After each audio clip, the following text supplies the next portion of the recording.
Hey guys, so today what I wanted to do is I want to talk about Raid Shadow Legends. I wanted to give you just some basic entry-level breakdowns and artifacts, what they do, and some of the better stats to keep an eye out for. Okay, so one of the first things I'm going to recommend to you is you go to the marketplace and you're going to unlock everything in the marketplace, okay? It's really not that expensive. It takes some of your gems, it takes some of your silver, but once you have that, every time you're in here, you can look and see, oh, you know, that's not so good, that's not so good. Sometimes even ancient shards show up in the bottom, etc. And you can even refresh it for 5 gems, which isn't a terrible deal. You know, it's fair. It's not like Galaxy Heroes where you really have to pay a lot to refresh. And you can poke through here and you can pick up some more mystery shards or check out the new items. Like here's a rare, and here's a great example, okay? Now, helmets are always going to have an HP primary, swords are always going to have an attack flat primary, and shields are always going to have a defensive primary, but that doesn't mean that they don't vary widely, because if you look and you find speed on it, I would always recommend to pick up speed, and I'm going to explain.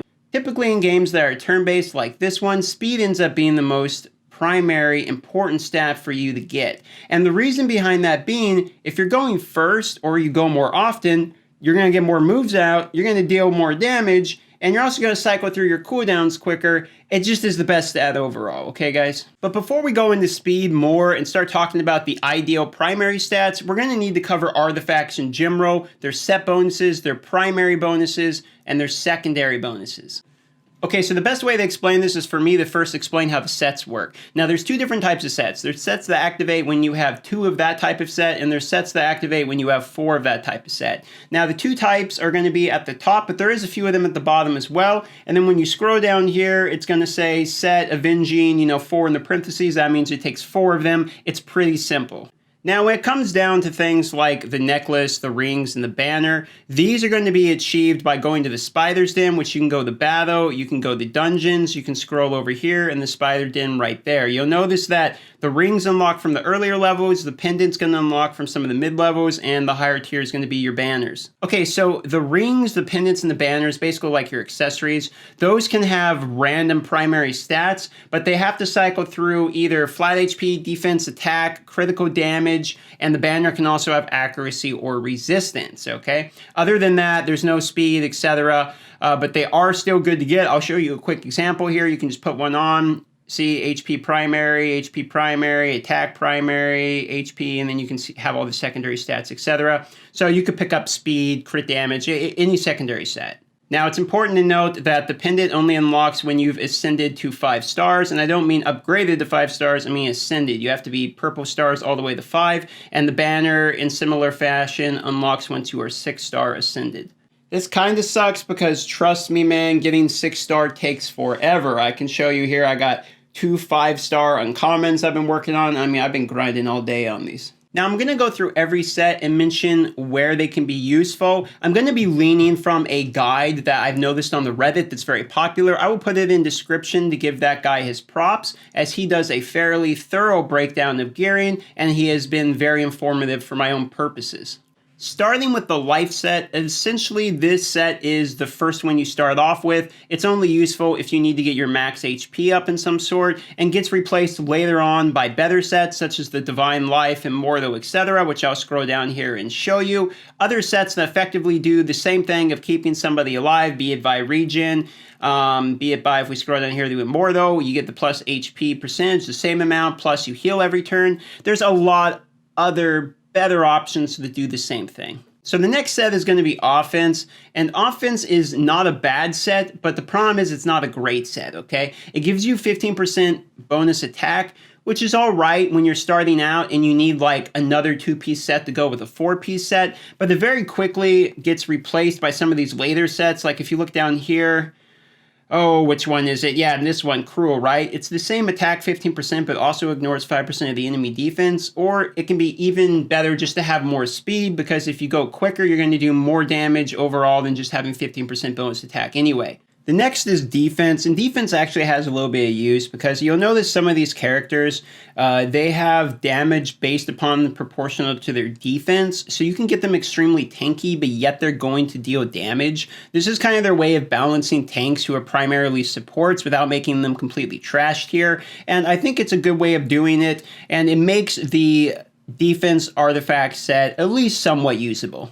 The The next set is critical rate and has a fairly good amount of uses. It can be used on like AoE farmers like Ray, for example, and that way they can one-shot the wave by critting all the time, maxed with crit damage. It also is extremely useful with people that synergize with critical chance. For instance, Allure here, her basic attack 3 times at random, decreases the target turn meter by 25% for each critical hit. So obviously, if you're attacking like a singular boss style champion and you have 100% critical rate, she's probably pretty good. So keep your eye out for high critical rate chance, critical rate sets, and try to get critical damage on a set of gloves if you're going to be using them, and then you can have high crit rate and high crit damage and really just tear some people up with high damage type of champions.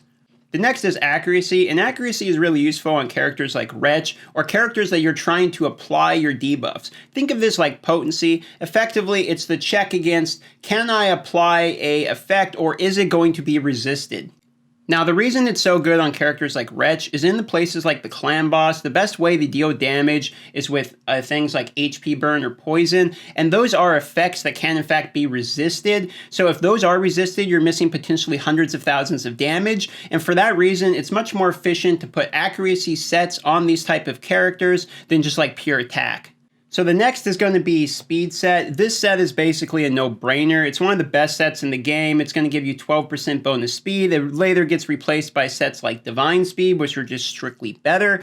That being said, if you can get your hold on some speed sets with good secondaries, I would recommend it.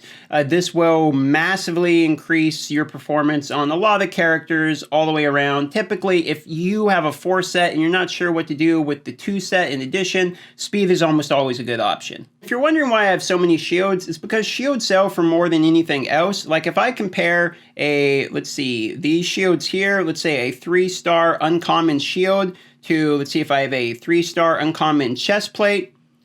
The shield, or the chest plate's 27.69, and the shield is 34.62. So it's like a 30% increase difference. That's why when you're just farming experience, you probably want to farm the level that has the shields if you're trying to get silver.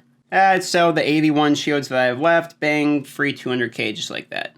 Now the next is resistance. Resistance gives you a flat 40 bonus. For that reason, it's more efficient just to try to get secondary stats with resistance like this shield, for instance, than it is to actually use an entire set bonus for it if you in fact are trying to get resistance. This is not really a recommended set. The next set is Lifesteal. Lifesteal is just purely one of the best sets in the game. It heals you 30% of the damage done. It helps you survive in campaign when you're using the farm or the solo to level up your other characters. It's great in arena when you're counterattacking to heal yourself, etc., etc. This is just a phenomenal set.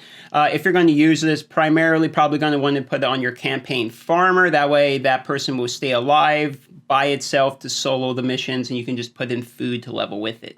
It's also probably the best set to use if you're using the Executioner as your campaign farmer. The Destroy set reduces the maximum HP by 30% of the damage dealt.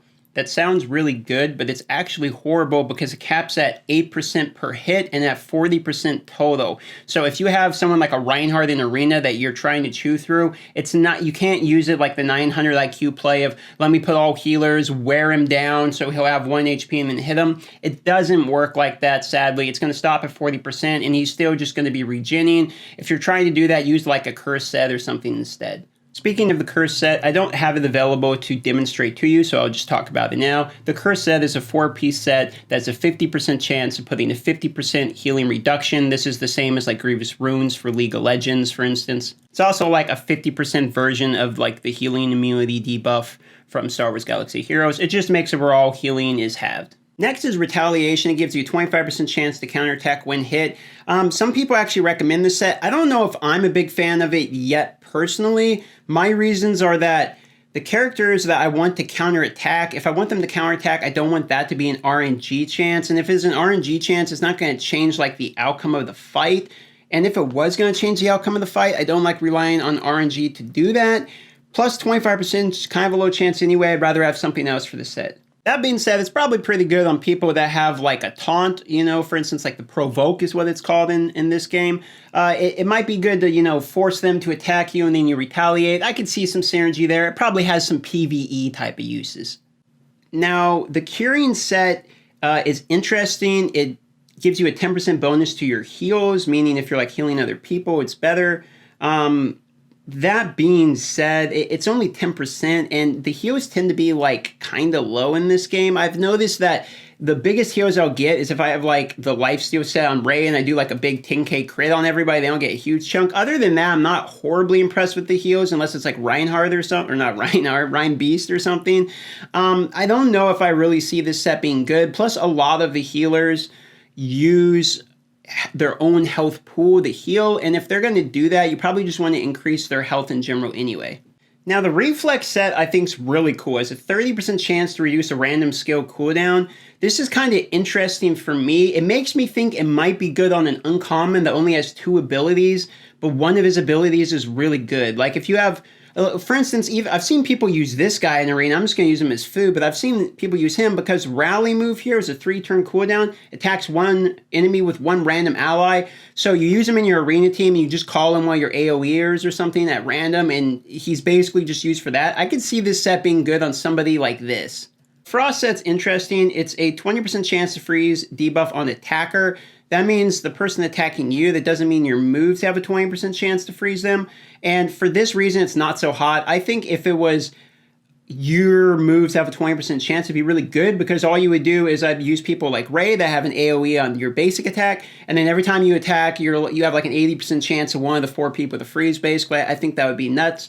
So I want this set to be good because I love the thematics of like Frost. I love the freezing animation and everything, but sadly, I don't think it's that great. The other thing is bosses are immune to freeze anyway, so it's basically useless in PvE, and the only thing it might be good in that this guy that I'm kind of poking through, he recommends that it would be pretty good defensively in Arena if you're using like a taunter or something like that. I could see that argument, but once again, I really hate relying on RNG to win matches. Now, the day set's basically the same thing, except it's when you're attacking and has a higher chance. You would think this is good, but sleep can be broken by just dealing damage to the person. So if you're using somebody like Ray to do AoEs constantly, and you're thinking, hey, I'll just sleep people at random, the next time you do an AoE, it's going to break anyway. So this just is not the best set. Now, the next set is immunity. For 2 turns at the beginning of the match, you will be immune. And unfortunately, I don't think this is the best, because if you're a tank that's a taunter, you have to use one of those 2 turns in the beginning just to get the taunt, the provoke out. And if you're not a provoker who's eating up all the moves, then you're sacrificing large amounts of damage by having to use this set, and that's going to nerf your performance overall. So this set is more than likely useless. The Avenging set's pretty bad too, because it's the same as the Retaliation set, but you have a 5% more chance, but it has to happen on critical hit. So your overall chance is way worse, and this is just a strictly worse set. Now, the Shield set's one of my favorite in the entire game. There's 2 reasons, one of which is in PvE, this 30% HP ally shield for 3 turns is per round. So in the first round, you get 30% for everybody basically until everyone's dead. And then the next round it resets, you get 30% again. This lets you kind of push the limit of where you are in your campaign early, because you're getting such massive amounts of HP. You're effectively getting 90% more of your maximum HP over the 3 rounds. And that being said, it's also great in PvP, because if you're slower and they go first, the shield set can help balance out some of the burst damage you're going to take right in the beginning. So I'm going to highly recommend this set. Now, the Stalwart set gives you minus 30% damage taken from enemy AoE, and at first glance, it seems really good until you remember that the defensive sets, if we scroll up here, right? So if we look at defense, the defensive sets give you 15% defense, so we could just go with 2 of those for the same 4 and get 30% total defense and get the same 30% negation, because in this game, there's no diminishing returns. It's just flat percentage, flat defense. You're not getting less of a return as your defense goes up.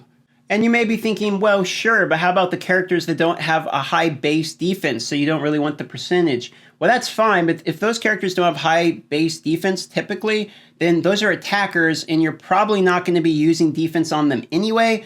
Plus, if you're using the defensive type of character, a lot of them, their damage scales based upon the defense itself. So you don't just want negative 30% damage from AoE, you want plus 30% defense because it increases everything. So there's a set in here that I do not own, so I'm going to talk about it now real quick, which is Frenzy. And Frenzy gives you 10% turn meter for every 5% HP lost. Now, this can be interesting maybe if you have a champion that can like damage himself, or somebody that does more damage as his HP gets lower, or somebody that you know is going to take a lot of damage from the beginning, but you're just trying to reset his cooldowns.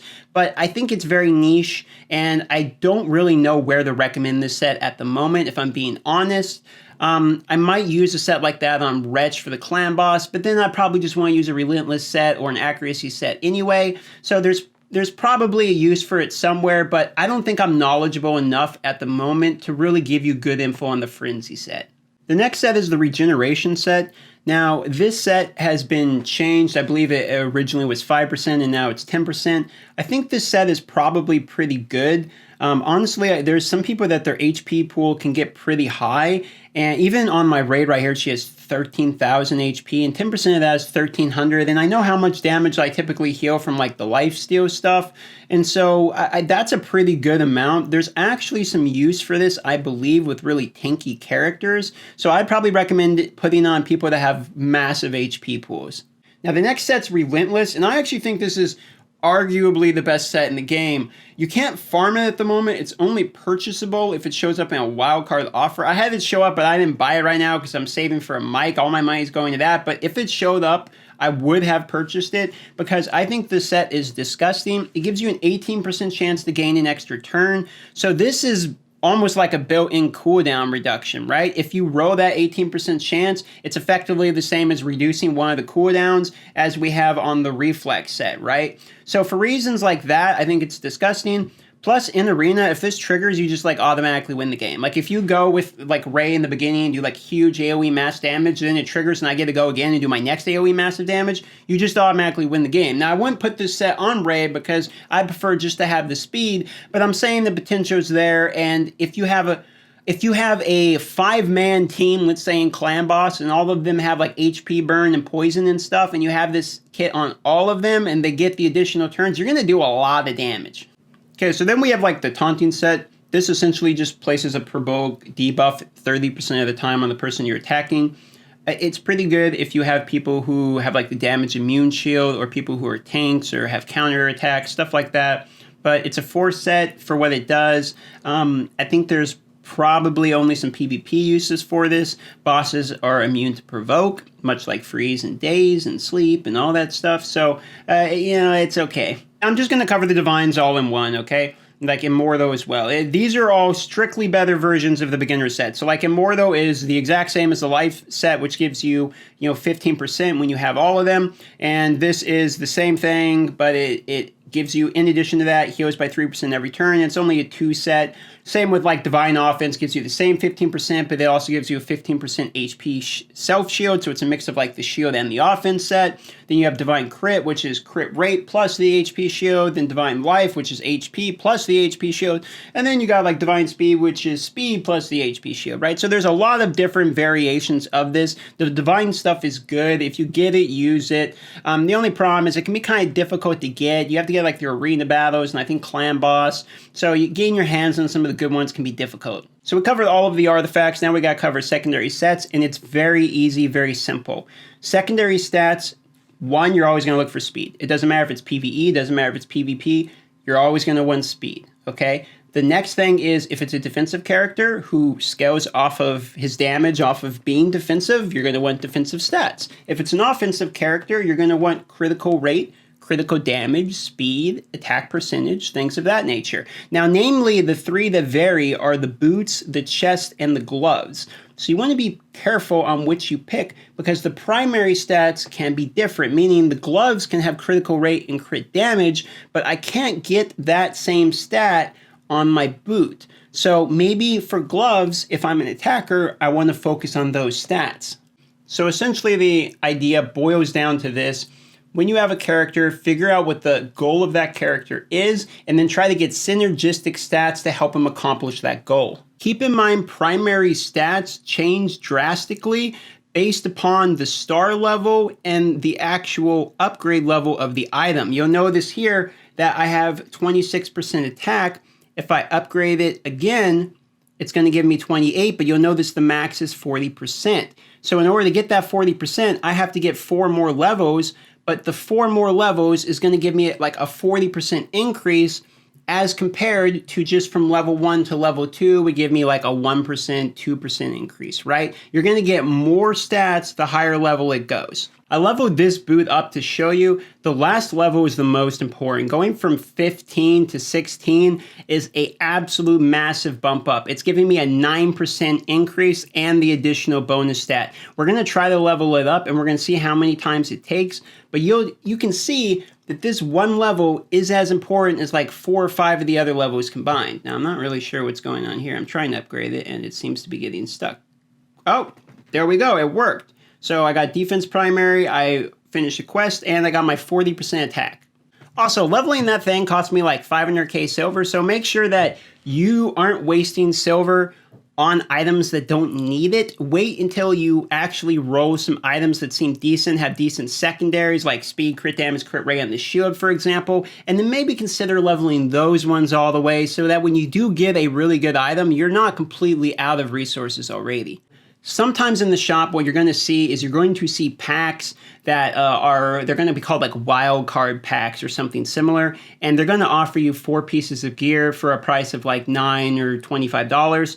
Depending on which type of pack you get. They're completely RNG what they offer, but the 4 pieces that they're offering, the primary stats and the secondary stats are not chosen, meaning if you purchase them, you could get amazing items, but you could get completely useless garbage items and your money is just gone. That being said, there's some things they offer in the shop really early that might actually be worth it. Like I spent $10 right when I started the game a bit ago on the shield set, and I don't regret that at all because it let me clean a lot of the campaigns. And plus there's certain sets like Relentless, which you can only get through those type of packs. So it's kind of up to you on like what your budget is, if you're even going to consider money, on this game or anything like that. There are some packs that are worth it. There are some that are not, but I'm going to say if you're going to spend money on this game, it's much better to put your money into ancient shards and shard openings, much more efficient than it is to try to get the gear. There's a variety of other ways you can get gear by attacking the clan boss, doing damage, and receiving your rewards, as well as going into arena, getting into the higher ranks. And when you are into the higher ranks, you can try to get some rewards through their chest that happens weekly. Also, keep an eye out for me. I think I might be in the YouTube thing now. So if you see me in the top and it says Darth Microtransaction up there, please let me know. Because I think that'd be cool. I'd love to know if I'm actually in there. Well, I'm not trying to make this video like 5.5 hours long. If you wanted to watch that, you could just rewatch the entire series of Game of Thrones. So that's probably going to do it, and I hope you got some basic information, maybe a little bit better than basic information. If this was useful to you and you're new to my channel, maybe you're a raid player but you haven't seen my Star Wars Galaxy of Heroes content, please consider subscribing, as I do this full time, and I'm going to be making more and more content in various games, and I hope you join the journey with me. So thank you for watching this, and have a great day, everybody.